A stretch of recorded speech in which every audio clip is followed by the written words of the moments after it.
Hey everybody, it's Neil, and I had a terrible time opening up the box for this, so I'm just going to show you guys it here rather than having you see me how to open the whole box. So I'm going to show you guys what this is. This is the AooDen, and it is a portable fridge. The power came out of it here, but it can work off of the not the USB, the what's it called, cigarette plug, and then it plugs in with that, or you can plug it in with the car. It comes with this one here. I haven't even opened that yet, but let's plug this in and I'll show you guys what I'm talking about here.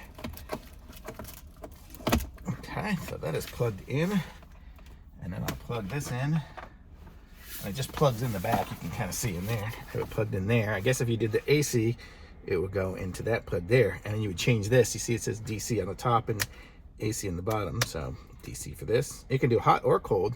I've got it set on cold right now, so check it out. So let's look at the inside here, and if you look in there, it's got a little shelf. You can put the shelf on the top or the bottom here. So I'll just leave it on the top. Oops, if I can line it up correctly. There we go.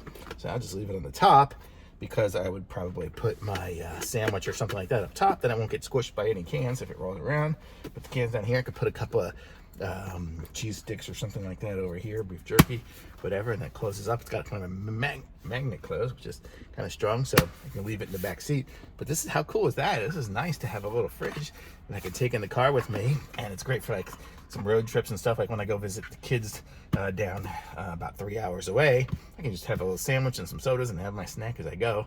I usually leave super early in the morning, so it's kind of nice actually to take some food, so I have a little something to eat as I go. So this is cool. This is an AooDen. It's got little feet there, so I'll just probably leave it on the back seat and probably leave it in the off position unless I need it. But super cool. Thumbs up from me. I like this.